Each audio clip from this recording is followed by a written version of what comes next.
Salam damai sejahtera di dalam Tuhan Yesus Kristus. Selamat bertemu kembali dalam anugerah. Kita masih bisa sharing firman Tuhan, kita masih ketemu walaupun di dunia maya atau lewat internet dalam live streaming ini. Saudara yang kasih Tuhan, hari ini saya ingin sharing firman Tuhan. Judulnya mungkin saudara sudah tahu, karena sudah dibagi ya. Saya carikan dulu tayangannya ini. Ya, pengetahuan iman yang menyebalkan saudara seiman. Nah, saudara yang kasih Tuhan, sebetulnya firman Tuhan ini terinspirasi dari beberapa firman Tuhan yang ada, yang saya baca-baca selama di rumah atau kerja di rumah, ya. Hari ini kita akan melihat bagaimana pengetahuan iman kita sebagai orang percaya menyebalkan saudara seiman kita. Artinya orang percaya juga, ya. Ini bukan berarti menyebalkan orang yang tidak mengenal Kristus, bukan. Ini masih urusan internal, urusan domestik. Nah, di dalam firman Tuhan, ya, kalau judulnya sebelumnya ini, ya, mungkin teman-teman di GTM tahu, tapi saya persingkat karena terlalu panjang. Nah, saudara yang kasih Tuhan, kalau kita melihat Roma 14 ayat 12 dan 13, kita akan melihat bagaimana Paulus menjelaskan hal ini, ya. Dikatakan di sana judulnya janganlah menghakimi atau menyebalkan atau nyebelin saudaramu yang tidak sesuai dengan pemahamanmu. Yang perlu saya ingatkan, ini interaksi antara saudara seiman. Jadi tidak berlaku dengan iman yang berbeda, ya. Karena Paulus dalam Roma 14 bilang begini, demikianlah setiap orang di antara kita semua, orang percaya, akan memberi pertanggungan jawab tentang dirinya sendiri. Jadi Anda tidak usah ngurusin orang lain. Jadi dalam pelayanan atau dalam kehidupanmu sebagai orang percaya, ya, kita akan bertanggung jawab sendiri kepada Tuhan, katanya. Memberi pertanggung jawab tentang dirinya sendiri kepada Tuhan. Karena itu, janganlah kita saling menghakimi lagi. Saudara, kata menghakimi ini artinya menjatuhkan satu dengan yang lain. Menuduh satu dengan yang lain, atau dalam bahasa aslinya juga di sana dituliskan ada kalimat jatuh.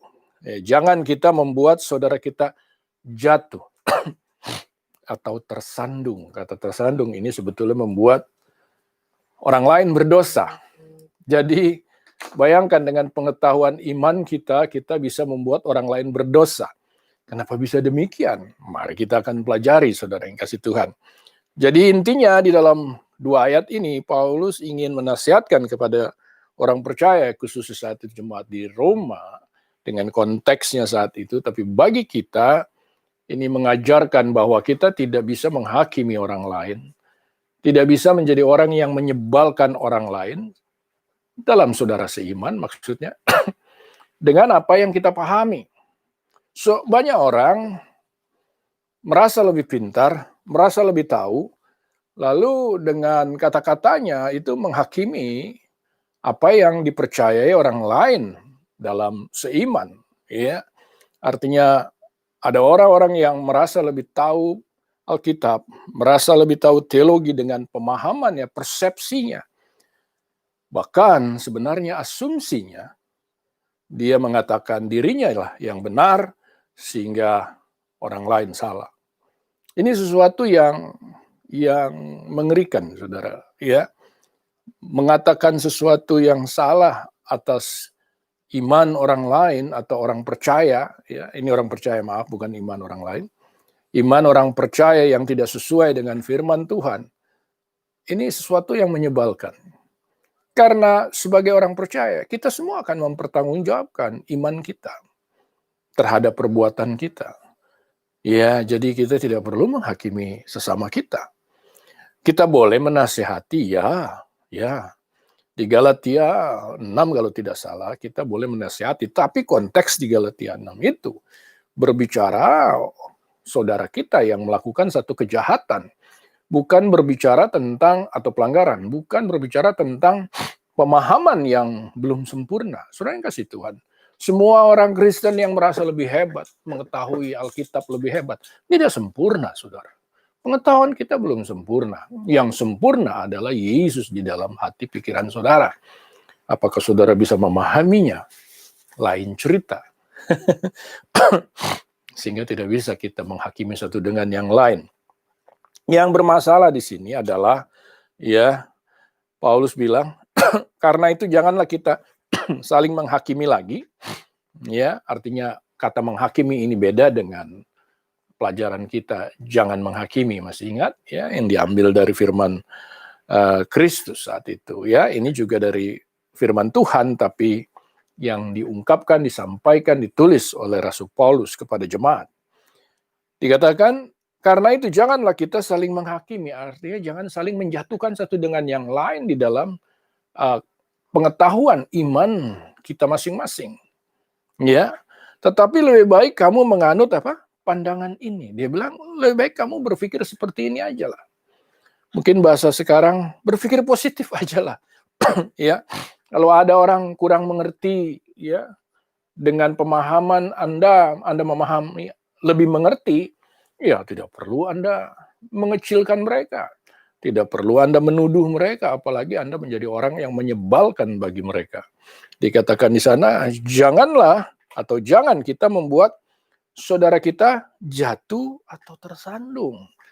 Ternyata akibatnya nggak main-main, saudara, ya. Artinya dengan kelakuan kita yang arogan mungkin karena kita merasa lebih tahu atau merasa lebih rohani, ya, atau merasa lebih mengerti teologianya, kita mengatakan sesuatu kepada saudara kita yang membuat dia jatuh atau tersandung. Kata tertuduh dan jatuh imannya akibat kesombongan penghakiman si rohaniawan yang sok tahu hanya karena saudaranya tak sesuai dengan pengetahuan dan pemahaman si sombong penuduh yang menyebalkan itu. Itu kesimpulannya. Hari-hari ini sejak munculnya internet, apalagi Universitas Google dengan keahlian cocokologi, ya, lalu campurologi, caplokologi, ya. Saudara, pengetahuan dari internet itu baik, tapi tidak selalu baik.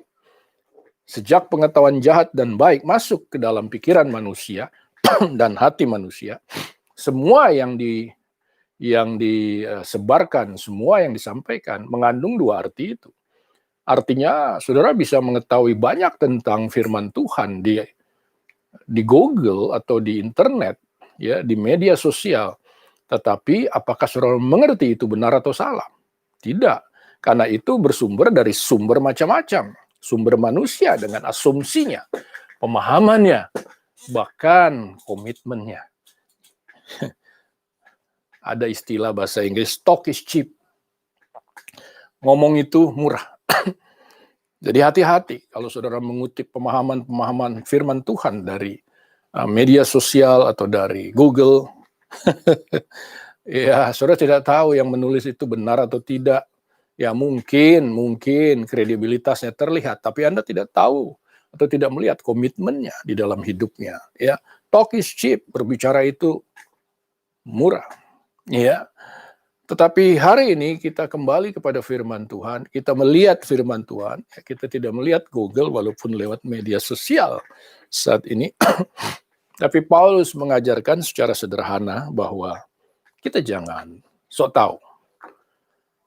Jangan sombong, sehingga jika ada orang atau saudara kita yang seiman, ya, atau mungkin sesama gereja, bisa juga gereja yang berbeda, lalu kita mengatakan kita yang benar, mereka itu bodoh dan sebagainya. apalagi yang mengecap mereka sesat. Nah, kembali lagi kepada firman Tuhan. Nah, jadi sederhana firman Tuhan hari ini. Kita belajar lebih baik lagi. Oke? Pengetahuan firman tanpa kasihnya akan membuat sombong dan menjadikan seorang pembunuh. Wow. Anda tidak membunuh secara fisik, tapi Anda membunuh di dalam pemahaman mereka, jiwa mereka, yang Paulus katakan tersandung, ya, yang arti sebenarnya adalah mematikan iman. Saudara kasih Tuhan, 1 Korintus 8 ayat 1 bunyi begini. Tentang daging persembahan berhala kita tahu, ya, artinya jemaat di sana mengerti hal itu, ya. Kita semua mempunyai pengetahuan. Nah, saudara kasih Tuhan, sebelum lebih lanjut, di dalam hukum Taurat, ya, di dalam hukum Yahudi, ya, di Korintus mayoritas orang Yahudi, ya, semua tahu bahwa daging berhala tidak boleh dimakan.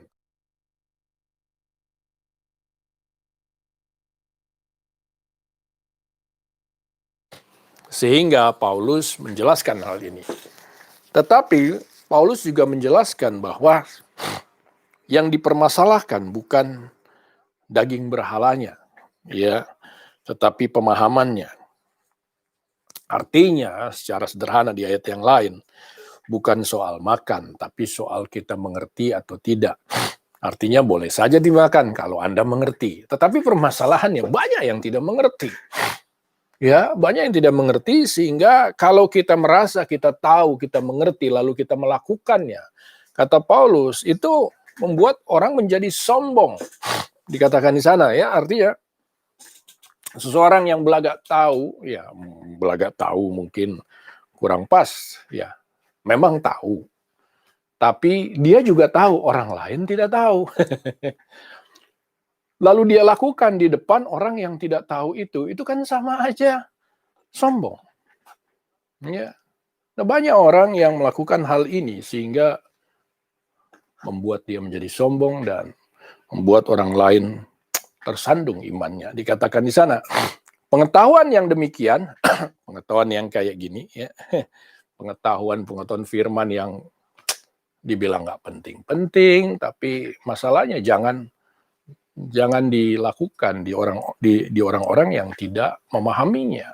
Banyak sekarang ahli teologi dadakan, ya, yang mengutip kitab suci, ya, yang memberikan eksegesa tanpa sekolah eksegesa, yang memberikan tafsiran tanpa mengerti kaidah ilmu hermeneutik, saudara yang kasih Tuhan, sehingga buat orang lain yang tidak memahaminya melihat ini orang kok sombong banget, ujung-ujungnya orang ini nyebelin banget. Dan parahnya orang ini menuduh iman orang lain itu salah. Nah, kembali kepada firman Tuhan. Sering pengetahuan firman-Nya atau hukum Tuhan di sini Taurat, ya kan? Lalu pengetahuan hukum anugerah atau kasih karunia dapat membuat seseorang sombong dan menghakimi iman saudara-saudaranya. Sehingga dengan pengetahuannya ia membunuh iman saudaranya, ya, dikatakan, ya, dalam kebodohannya. Saudara, kalau saudara benar-benar memiliki pengetahuan yang benar akan firman Tuhan, saudara melihat orang yang tidak memahami, saudara tidak akan menghakimi. Saudara tidak mengatakan engkau lebih benar. Engkau tidak mengatakan bahwa ini salah dan saya yang benar. Tidak. Kebenaran tidak perlu saudara bela. Kebenaran itu akan nyata dalam hidup semua orang percaya. Saudara sudah dibenarkan Tuhan. Tapi selama hidupmu kebenaran itu harus nyata. Bukan diperkatakan, bukan diperdebatkan, bahkan bukan untuk mengatakan orang lain itu salah, bodoh, ya, apalagi dibilang masuk neraka. Itu kan menyedihkan sekali. Jadi mari kita belajar lebih baik lagi. Kalau saudara punya pengetahuan firman Tuhan yang luar biasa, pasti saudara memiliki kasih Kristus. Jika ada orang dengan hebatnya, dengan banyak gelarnya mungkin, atau dengan suaranya yang lantang, pengetahuan bicaranya yang bahkan yang suka maksa dalam penulisan perkataannya, merasa hebat, lewati saja. Orang itu belum memiliki pengetahuan. Karena Paulus bilang, pengetahuan yang demikian membuat orang menjadi sombong, tetapi kasih membangun. Semakin saudara memahami kebenaran dengan benar, semakin saudara mengasihi siapapun juga, apalagi saudara seiman. Paham? Oh Pak, tapi saya boleh menegur kalau dia salah. Ya, kalau dia salah, artinya dia melakukan pelanggaran, bukan ketidakmampuan memahami firman Tuhan. Memahami firman Tuhan tidak semudah yang kita pikirkan. Jadi pahamilah yang sederhana saja. Yang sederhana dan pasti benar apa? Kasihlah sesamamu. Selesai. Iya. Lebih dari itu, saudara harus berhati-hati. Kalaupun saudara tahu, jangan merasa hebat. Mari kita lanjut. Dasar utama iman adalah kasih, bukan pengetahuan Alkitab. Lihat. Itu yang tadi saya katakan, makin banyak sumber yang mudah dijangkau, diketahui, yang tidak kita ketahui benar atau salah, makin banyak orang sok tahu. Sama seperti hoax. Ya. Kalau saudara lihat postingan tentang COVID, itu sudah beribu-ribu, bahkan berjuta-juta postingan tentang COVID, pengetahuannya maksud saya. COVID itu begini, COVID itu begini, begitu. Sampai-sampai saya membacanya bingung mana yang benar ini. Saudara kasih Tuhan, ya, marilah kita mengerti bahwa kalau kita mengatakan orang beriman, perlihatkan perbuatan saudara dengan kasihnya. Kasih Tuhan maksudnya. Kasih tanpa syarat itu yang kita sering pelajari. 1 Korintus 8 ayat 2 dan 3. Tadi mungkin ayat 1 ya. Oke, terusannya ini. Jika ada seorang menyangka bahwa ia mempunyai sesuatu, sesuatu banget ya, sesuatu lalu tanda kutip pengetahuan, jadi lihat Paulus menggunakan kalimat frasa ini, ya, maka ia belum juga mencapai pengetahuan. Inilah yang tadi saya bilang. Kalau saudara bilang saya tahu, ya bahkan saya bisa mengajar, saya bisa melakukan ini. Sok tahu namanya. Kalau saudara tahu kebenaran, tidak perlu saudara benarkan. Dia akan terlihat benar pada saat saudara lakukan. Dengar baik. Ya. Maka ia belum juga mencapai pengetahuan sebagaimana yang harus dicapai. Apa pengetahuan yang harus dicapai? Kasih. Tadi sudah dikatakan, kasih membangun. Banyak kita pengen tahu tentang firman Tuhan. Apalagi akhir-akhir ini banyak yang pengen tahu dengan akhir zaman atau eskatologi. Yang semuanya masih asumsi tafsiran. Maka berlomba-lombalah membenarkan diri dengan menyalahkan satu dengan yang lain. Padahal nanti toh pada waktunya kita semua akan bertemu dengan Kristus. Kalau Anda percaya. Luar biasa bukan kebodohan manusia ini? Mari kita lihat ya. Maka ia belum juga mencapai kepengetahuan sebagaimana yang harus dicapainya.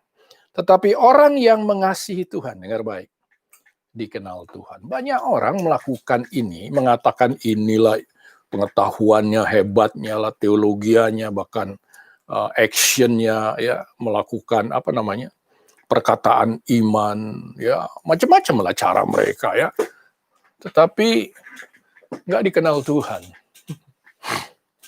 Saudara yang kasih Tuhan, jangan mau terkenal di dunia, tapi tak dikenal Tuhan. Paulus pernah bilang, bersyukurlah atau baguslah, baiklah engkau mengenal Tuhan. Tetapi ada lebih baik jika engkau dikenalnya. Saudara hanya bisa dikenalnya dengan imanmu di dalam kasihnya. Dengar baik. Jadi dasar utama iman saudara itu hanya kasih Kristus, bukan pengetahuan Alkitabmu. Saya belajar, tapi saya tidak mengatakan saya sudah selesai. Saya tahu semua, tidak. Apa yang saya tahu saya sampaikan tanpa saya perlu mengatakan orang lain itu salah. Saya tidak perlu membenarkan kebenaran Tuhan. Kalaupun saudara rasa benar, puji Tuhan. Kalau saudara rasa salah, silakan koreksi. Tidak masalah. Jangan takut dikoreksi. Ya, jangan langsung menghakimi. Saudara dikasih Tuhan, siapapun yang merasa mengatakan ia punya pengetahuan yang lebih baik daripada orang lain, maka ia sebenarnya belum paham akan pengetahuannya.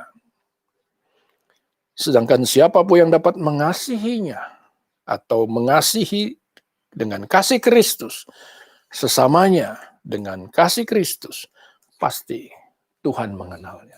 Mungkin orang lain tidak mengenal saudara pada saat saudara melakukan perbuatan baik. Orang lain mungkin ignore atau mengacuhkan saudara. Tapi percayalah, Tuhan mengenal saudara. Ya, ketimbang saudara berbicara nggak jelas, ya, mengatakan ini dan itu dengan pengetahuanmu yang dari medsos. Sebaiknya saudara diam, sebaiknya saudara memperlihatkan kasih Kristus. Dikatakan di sana, sebab Tuhan mengenalmu dalam kasih-Nya, bukan dalam pengetahuanmu yang takkan sempurna tanpa kasih. Baca saja 1 Korintus 13 di sana. Jelas sekali Paulus mengatakan hal itu. Kasih adalah segalanya. Ya, tanpa kasih, saudara tidak akan dikenal Tuhan. Lanjut. Belajarlah dari apa yang darinya, maksudnya dari Tuhan, dari Kristus, yang menerimamu apa adanya tanpa menghakimu. Nah, ini lucunya. Ya, semua kita orang Kristen tahu dan mudah-mudahan sadar bahwa Tuhan mengasihi kita, Tuhan mengampuni kita, bahkan Tuhan menyelamatkan, membenarkan kita, bukan karena kepintaran kita, bukan karena pengetahuan kita, bukan karena kehebatan kita. Dia menerima kita apa adanya. Karena penerimaan dia bukan berdasarkan siapa kita, tapi siapa dia. Dialah kasih. Kalau Tuhan itu kasih, dia tidak bisa menolak siapapun yang datang kepadanya. Saudara yang kasih Tuhan. Ya, ini dalam terjemahan bahasa Indonesia sehari-hari. Saya ambil ini karena bahasanya lucu. Lucu itu maksudnya berbeda, tapi maknanya sama. 1 Korintus 10 ayat 32-33. Janganlah kamu menimbulkan syak. Syak itu apa ya? Yaitu ganjelan, ya, batu sandungan, ya, dalam hati orang. Tidak menyebabkan orang lain berbuat dosa dalam bahasa aslinya. Ya, baik orang Yahudi, dalam terjemahan BIS itu. Dalam terjemahan BIS, tidak menyebabkan orang lain berbuat dosa. Ini terjemahan LAI. Ya, terjemahan BIS mengatakan tidak menyebabkan orang lain berbuat dosa. Lebih jelas ya. Kalau Alkitab terjemahan LAI, janganlah kamu menimbulkan syak dalam hati orang, atau terjemahan baru ya ini. Tapi dalam terjemahan BIS, tidak menyebabkan orang lain berbuat dosa. Lihat. Dengan arogansinya, orang-orang yang merasa lebih tahu, berkata kepada orang-orang yang kurang tahu atau kurang paham, sehingga membuat mereka berdosa. Baik orang Yahudi atau orang Yunani, lihat ya, maupun jemaat Tuhan. Artinya, ini berbicara tentang orang percaya, siapapun dia, bahkan jemaat Tuhan, sesama kita. Sama seperti aku juga berusaha menyenangkan hati semua orang. Lihat, apakah Paulus memakai standar ganda? Tidak. Ya. Paulus tidak memakai standar ganda. Yang dia tahu kebenaran tidak perlu dia benarkan di muka umum, karena kebenaran akan berbicara dengan sendirinya. Tapi ya dikatakan dia berusaha untuk menyenangkan semua hati semua orang. Dalam apa? Segala hal. Bukan untuk kepentingan diriku. Nah ini Ya, dia bukan mau jadi populer, dia bukan mau jadi hebat, bahkan dia tidak ikut pilkada, saudara kasih Tuhan. Tetapi untuk kepentingan apa? Orang banyak. Tujuan Paulus ya bersifat adaptif ini, bersifat menerima siapapun apa adanya. Seperti Yesus, tujuannya apa? Supaya mereka beroleh selamat. Jadi hari ini, kalaupun saudara merasa menemukan banyak pengetahuan dengan saudara belajar firman Tuhan, apalagi ini orang banyak di rumah, ya nggak ngapa-ngapain, mereka browsing, searching, surfing di internet, ya sehingga tiba-tiba jadi profesor semua, ya lalu posting-posting, lalu membuka pengajaran baru, doktrin baru, buntut-buntutnya buka gereja baru, kasihan deh.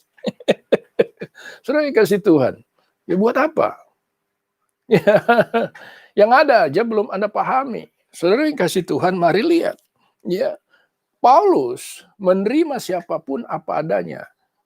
Tujuannya sederhana, supaya orang boleh selamat. Lalu saudara dan saya, kalau kita memperlihatkan pengetahuan kita yang dalam tanda kutip nggak sempurna, apa tujuannya? Supaya selamat? Tidak bisa. Yang menyelamatkan itu hanya anugerah Tuhan. Kita hanya memperkenalkan kasih Kristus. Bukan pengetahuan yang membingungkan orang lain, saudara yang kasih Tuhan. Mari kita lihat. Sifat adaptif Paulus, adaptif itu artinya menerima semuanya. Meneladani Kristus terhadap dirinya yang berbeda paham. Ya, dan ekstrim sebelum ia bertemu langsung dengan Kristus. Kalau mau lihat perbedaan pemahaman, juga doktrin, Paulus itu berbeda sekali. Tapi pada saat dia bertemu Kristus, secara ilahi, secara rohani, spiritual, dia tidak merasa dituduh oleh Tuhan. Dia tidak merasa disakiti oleh Tuhan. Justru Tuhan memperlihatkan siapa dirinya. Dan dari sanalah dia memiliki banyak hikmat. Saudara yang kasih Tuhan. Kalau saudara merasa saudara ingin mengetahui lebih banyak, Paulus sudah mengajarkan 1 Korintus 13. Baca saja ayatnya. Panjang. Ya. Pahamilah dengan benar dan lakukanlah dengan benar kasih Kristus. Jangan berusaha memahami yang lain-lain yang semua masih asumsi, eskatologi lah. Ya, ada yang bilang Tuhan sudah datang, ada yang bilang tubuh kita, tubuh kebangkitan, membingungkan, saudara. Ada yang bilang dia sudah di surga, mungkin surga dunia ya, saya tidak tahu. Ada yang bilang si ini ya salah, ada yang bilang harus begini, harus taat hukum Taurat, ada yang nggak ada lagi, kita nggak perlu ke gereja, macam-macam pengajaran yang sekarang ini, yang membingungkan. Hari ini, jangan merasa terhakimi, jangan merasa tertuduh, kalaupun sempat saudara mendengarkan, baca hal-hal itu. Tetaplah percaya bahwa kasih Kristus yang menyelamatkan saudara. Tidak ada lagi pengetahuan perbuatanmu yang sanggup menyelamatkanmu. Tidak ada. Tapi kalau saudara mau mengenal lebih baik lagi, silakan belajar dengan benar. Cari sumber yang benar. Ya. Jangan yang sembarangan, yang membuat engkau bingung, bahkan berdosa. Kata Paulus tadi, ya, menyebabkan orang berbuat dosa. Kenapa? Karena pemahaman yang merusak imanmu. Mari kita lihat. Tapi banyak rohaniawan dan yang rohaniawan yang agamawi justru membuat saudara-saudara seimannya berdosa dan tertuduh imannya salah oleh pengetahuan mereka yang kosong. Saudara yang kasih Tuhan, marilah kita belajar menjadi orang yang tidak menyebalkan, tapi bisa menerima siapapun di lingkungan kita, khususnya orang percaya, bahkan di luar itu, adalah orang-orang yang bisa menerima sesama kita apa adanya. Karena jika tidak, bagaimana saudara melakukan perintah baru Kristus, kasihilah sesamamu, kasihilah saudara-saudaramu. Itu perintah Yesus. Ya. Banyak yang mau memahami segala macam, tapi perintah itu nggak paham. Oh paham Pak, kalau paham lakukan. Jangan omdok. Ya, daripada saudara melakukan sesuatu yang mematikan iman orang lain, lebih baik saudara lakukan perbuatan baik. Ya, kalau saudara mau belajar, belajar yang benar. Oke, lanjut. Saudara yang kasih Tuhan, Paulus banyak sekali mengajar hal-hal ini. Iya, di dalam Filipi 3 ayat 12 sampai 14. Ini dirinya, ini Paulus. Kalau di sini ada yang lebih hebat dari Paulus, ya puji Tuhan. Ya, ya Paulus yang beneran ya, bukan Paulus yang sekarang banyak sekali bernama Paulus ya, atau Paul ya, tapi nggak jelas semuanya saudara ya. Ini Paulus yang real, the real Paul. Bukan seolah-olah aku, Paulus, telah memperoleh hal ini atau telah sempurna. Ini yang benar. Ya, nggak perlu bilang dia lebih benar, nggak perlu bilang ini yang benar, nggak. Melainkan aku mengejarnya. Dia masih berusaha, saudara. Kalau aku dapat juga menangkapnya. Wow. Karena aku pun telah ditangkap oleh Kristus. Luar biasa. Pemahaman kita tentang keselamatan ini harus saudara pahami. Bukan karena pengetahuanmu. Itu hanya karena kasih karunia. Ya. Dikatakan di sana, saudara-saudara, aku sendiri tidak menangkapnya bahwa aku telah menangkapnya. Dia bilang, walaupun dia paham, saudara Paulus ini paham hukum Taurat. Dia belajar. Zaman dia belum ada Google. Jadi saya percaya dia belajar benar.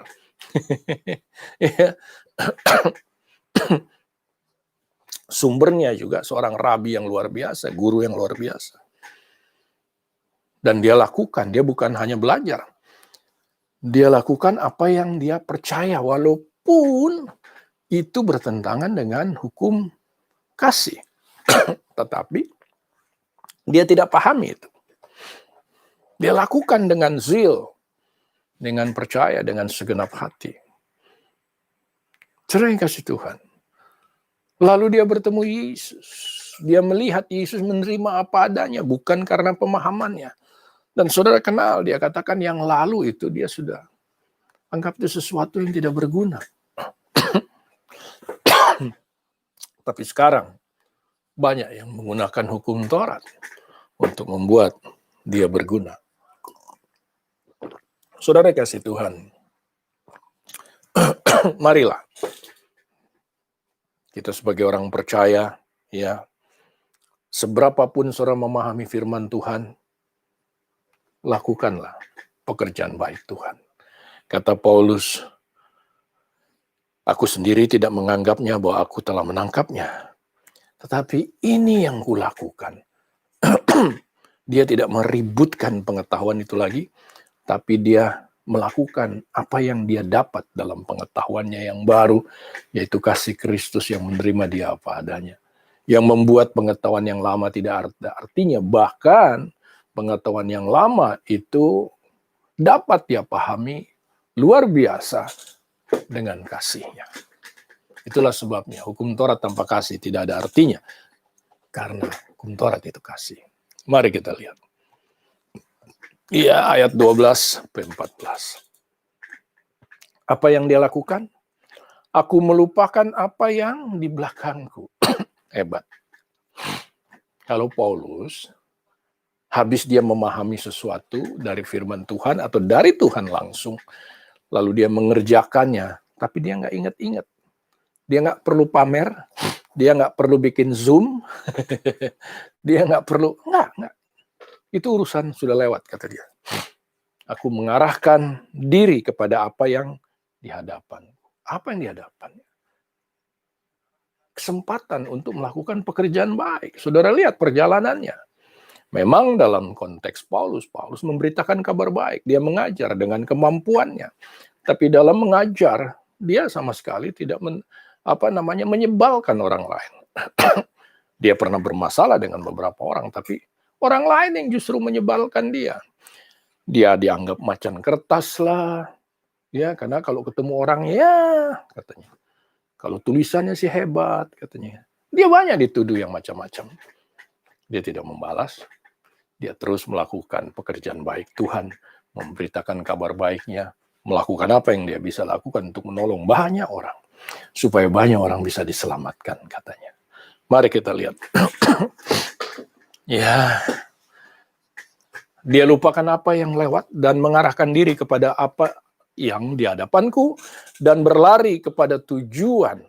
Jadi dia nggak santai. Dia berusaha kepada tujuan untuk memperoleh hadiah, apalagi yang dia mau. Hadiahnya ternyata panggilan surgawi dari Tuhan dalam Kristus. Panggilan surgawi adalah panggilan untuk memberitakan kabar baiknya. Panggilan untuk melakukan kabar baiknya. Saudara yang kasih Tuhan. Ya, di dalam firman Tuhan ini, sejak Anda menerima si karunia keselamatan iman dari Kristus, Tuhan Yesus telah memberikan tujuan hidupmu, yaitu melakukan pekerjaan baiknya. Inilah target saudara.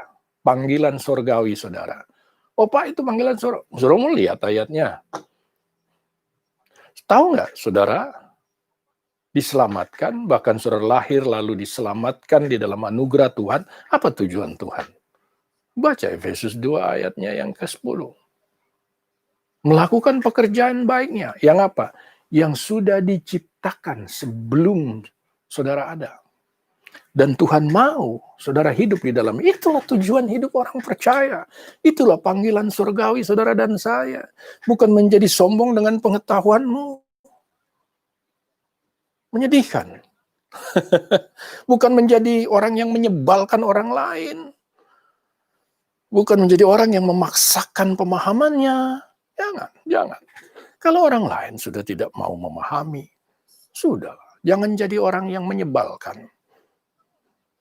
Saudara, selain menjadi pembunuh iman, merusak iman orang lain, ini berbicara saudara seiman. Saudara juga orang yang sebetulnya tidak punya pengetahuan. Menyedihkan sekali. Jadi kembali lagi saudara yang kasih Tuhan, hari ini kita belajar lebih baik. Saya bersyukur teman-teman mau belajar GTM, mau mengerti lebih baik lagi. Tapi kalau engkau sudah paham, tidak perlu menuding satu dengan yang lain. Tidak perlu mengatakan dia salah, saya yang benar. Banyak yang belum paham seperti yang saudara pahami. Bahkan yang saudara pahami juga belum seberapa dibandingkan beberapa orang yang sudah memahami lebih baik daripada saudara. Marilah kita melakukan panggilan surgawi kita. Apa itu? Melakukan pekerjaan baiknya. Efesus 2 ayat 10. Saudara yang kasih Tuhan. Ya. Jika kita sadar kita adalah orang yang sudah disempurnakan Tuhan. Ya. Di dalam ketidaksempurnaan kita. Makanya lanjut saja kita berjalan dengan apa yang kita sudah pahami. Dengan tujuan agar banyak orang diselamatkan, agar banyak orang ditolong melalui pekerjaan baikmu, dan pemberitaan kabar baikmu melalui kehidupanmu. Mari kita lihat. Filipi 3 ayat 15-16. Karena itu, kata Paulus, marilah kita yang sempurna. Hebat ya, dia bilang. Saudara dan saya orang percaya sudah disempurnakan. Oleh apa? Kasihnya, bukan oleh pengetahuanmu. Berpikir demikian. Jadi dia bilang kalau udah disempurnakan Tuhan, sudah diselamatkan Tuhan, berpikirnya gini, kata dia. Seperti ini. Ya. Dan jikalau lain pikiranmu, ini kan, coba kita lihat. Ini kan terusan ya. Jadi berpikir seperti Paulus. Apa berpikir satu Paulus? Seperti Paulus. Tinggalin pemahaman yang lama, yang hebat, mungkin menurut saudara tidak perlu dipamer-pamer ya. Pekerjaan baik yang lama juga tinggal ya. Lakukan apa yang bisa saudara lakukan di depanmu hari ini dan selanjutnya. Untuk apa? Untuk mendapatkan panggilan surgawi. Apa itu panggilan surgawi? Melakukan pekerjaan baik Kristus. Saudara sudah paham, tapi saudara dipanggil untuk melakukan lebih baik lagi, lebih banyak lagi. Itu saja tujuan hidupmu, ya. Dan itulah target yang Tuhan berikan. Dia katakan, berpikirlah seperti itu, berpikirlah demikian. Dan jikalau, dia tambah lagi, dan jikalau lain pikiranmu tentang salah satu hal, mungkin ada yang mengganggu, tapi kok ini begini? Kok si ini baptisnya begini, si itu baptisnya begitu? Kok si ini kepercayaan eskatologinya begini? Kok si ini bilang, dia bilang begini, hal itu akan dinyatakan Tuhan juga kepadamu. Jadi kalau saudara tidak paham, orang lain juga belum paham, saudara paham mungkin, itu urusan Tuhan yang memberikan pemahaman itu. Saudara boleh memberitahu sesuatu yang saudara pahami dalam tanda kutip lebih baik. Saya bilang dalam tanda kutip lebih baik, dari mana saudara tahu itu baik? Asumsi, ya. Kalau saudara tahu itu baik, tidak perlu saudara paksakan untuk menjadi baik. Tidak perlu saudara doktrinasi orang. Apaan itu? Tidak perlu. Menyedihkan itu. Ya, merasa hebat lebih Tuhan. Tuhan tidak mendoktrinasi dengan pengetahuannya. Tuhan menyelamatkan dengan kasih-Nya. Itu Tuhan. Siapa kita? Tetapi baiklah, tingkat pengertian yang telah kita capai, kita lanjutkan menurut jalan yang telah kita tempuh. Hebat sekali bahasanya. Jadi Paulus bilang, sudahlah, berpikirlah seperti saya. Ya, saya tidak menganggap saya punya pengetahuan. Saya tidak menganggap saya sempurna hebat. Tapi yang saya lakukan, pemahaman atau apapun yang saya lakukan, itu sudah lewat. Saya maju ke depan dalam hidup ini untuk melihat apa yang di hadapanku yang bisa kulakukan lebih baik lagi karena kasih-Nya.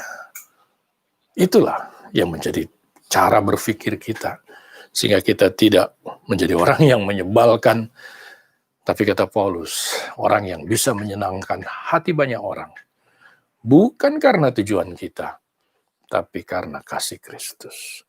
Karena rindu banyak orang boleh mengenal Tuhan melalui kebaikannya, bukan kebaikan kita, tetapi kebaikannya yang keluar dari kehidupan saudara dan saya. Saudara yang kasih Tuhan, hal ini sederhana. Tapi bisa mulai dari lingkungan saudara, dari keluarga saudara, dari komunitas saudara. Ya, kita membangun satu dengan yang lainnya. Agar banyak orang boleh mengenal Tuhan melalui kehidupan saudara dan saya. Terima kasih. Tuhan berkati. Mari kita lanjut. Ya. Ajakan Paulus. Tadi saya kutip juga ayat ini.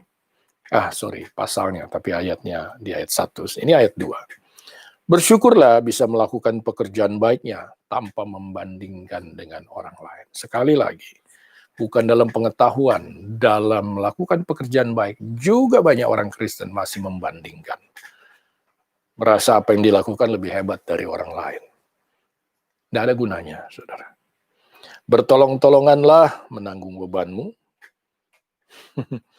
Demikianlah kamu memenuhi hukum Kristus.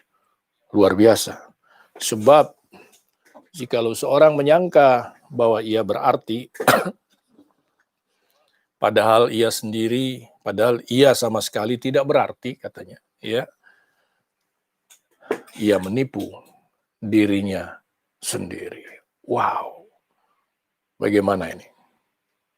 Baiklah, tiap-tiap orang menguji pekerjaannya sendiri, maka ia boleh bermegah melihat keadaannya sendiri, bukan melihat keadaan orang lain. Saudara boleh bersyukur saudara memahami firman Tuhan lebih baik. Tapi dengar baik, pada saat saudara mengucapkan syukur, bukan berarti saudara bersyukur karena saudara lebih baik daripada orang lain. Hati-hati. Kalau tidak saudara jatuh dengan contoh yang perumpamaan yang Yesus pernah berikan tentang ada 2 orang berdoa, masih ingat?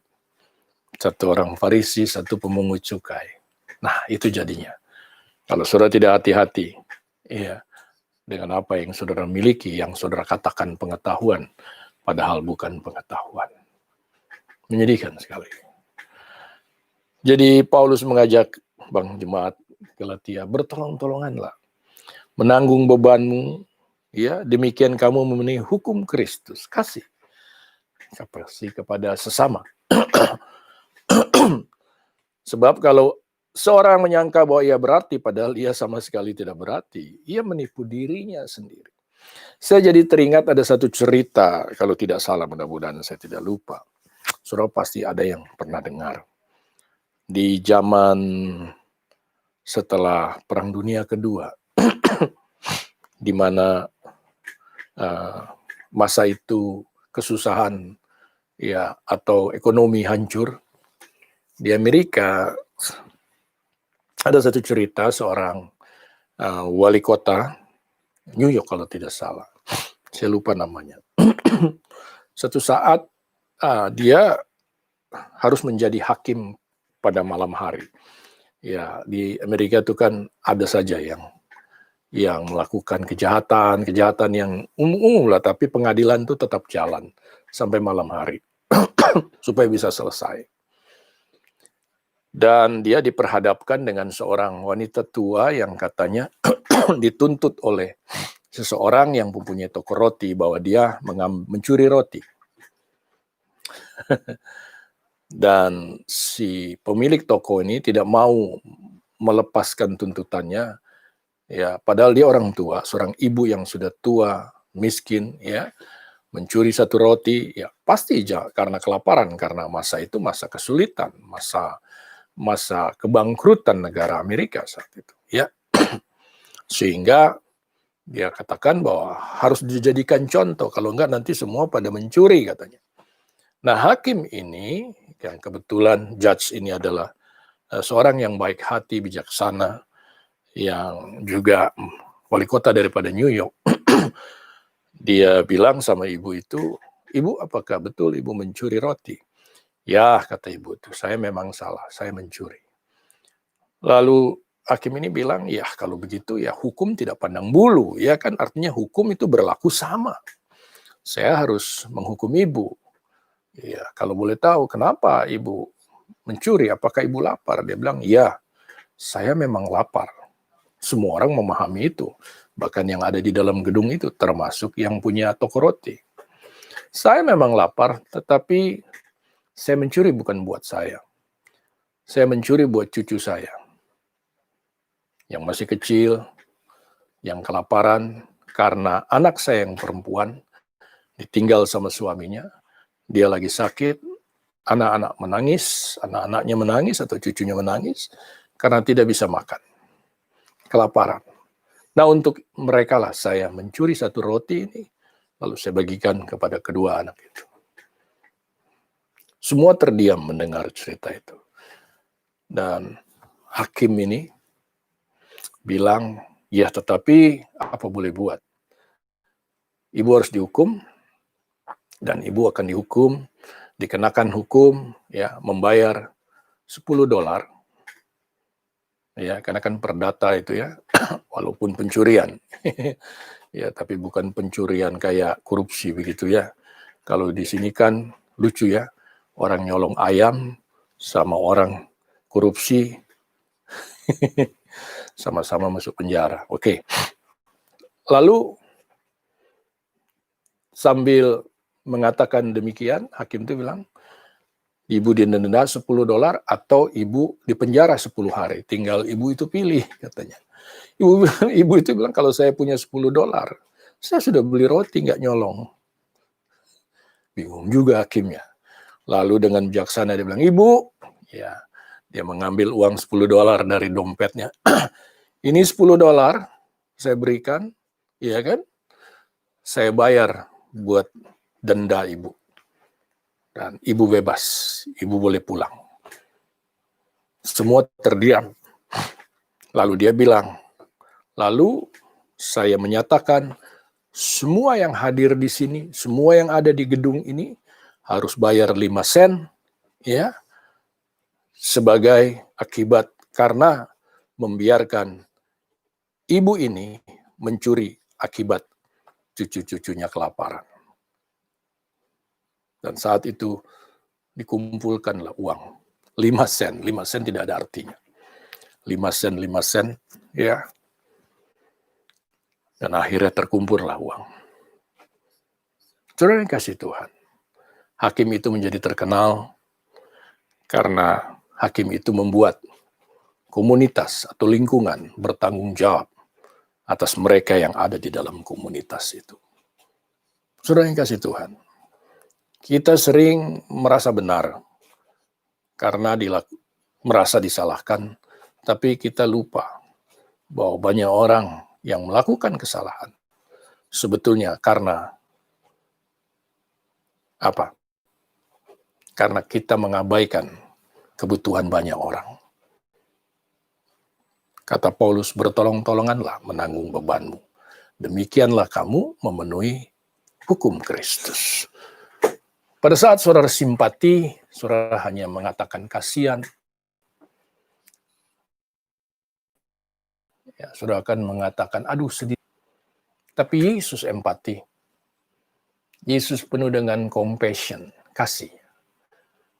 Dia bukan hanya mengatakan kasihan, tapi dia menolong orang menghadapi masalah itu. Hari ini, daripada saudara ribut tentang pengetahuanmu, ya, lebih baik lakukanlah pekerjaan baiknya. Saudara kasih Tuhan, ya, satu saat nanti saudara dan saya akan bertanggung jawab, tadi Paulus bilang kan, untuk mempertanggungjawabkan seluruh perbuatan kita. Mari kita lihat ayat ini. Yang akan diuji adalah pekerjaan baiknya yang dipercayakan kepada kita, bukan pengetahuannya. Nah, jangan salah. Jangan saudara pikir semakin saudara pintar dengan Alkitab, lalu nanti diuji ayat berapa, apa itu eskatologi. Nggak ada itu. Mari kita baca 1 Korintus 3:12-13. Entahkah orang membangun di atas dasar ini dengan emas? Dia menggunakan kata pembangunan, ya, perumpamaan atau metafora.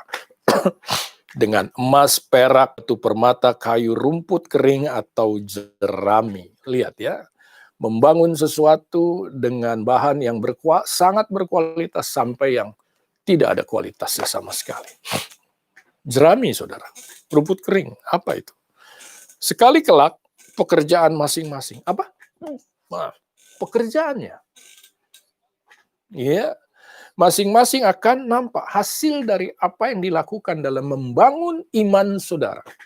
Dalam membangun kehidupan saudara sebagai orang percaya. Itulah yang akan diuji. Dikatakan di sana, akan nampak. Karena hari Tuhan akan menyatakannya.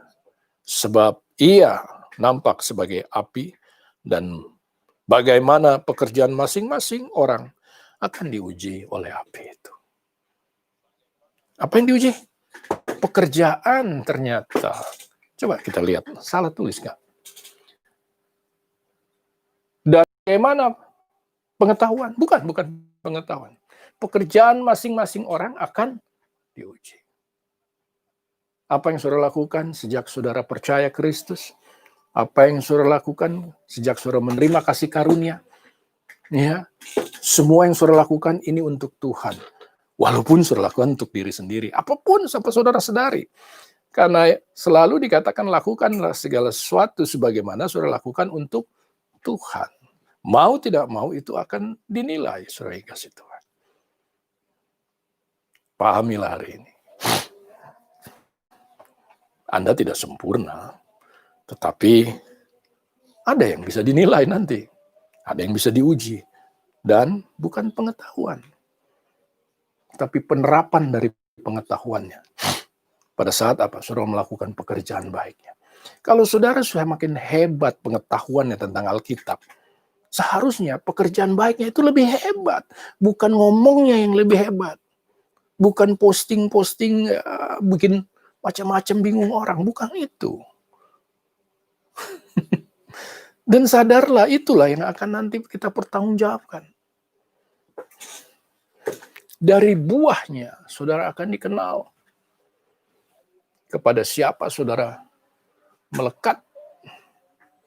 Jikalau pohon itu Kristus, pasti buahnya luar biasa. Tapi jika tidak, saya tidak tahu pohon apa yang ada dalam hidup saudara. Lanjut. Jelas sekali. Di dalam kasih Kristus tidak ada pelayan Tuhan, pengerja-pengerja Tuhan yang bisa merasa lebih hebat atau yang minder. Tidak ada, semua sama. Paulus bilang begini, saudara-saudara, kata-kata ini aku kenakan kepada diriku sendiri. Wow. Pada saat dia mengatakan ini, kalau dia tidak pakai kalimat ini, dia menyalahkan orang lain. Tapi dia bilang, saya pakai juga ini. Ini buat saya juga. Gitu. Maksudnya begitu.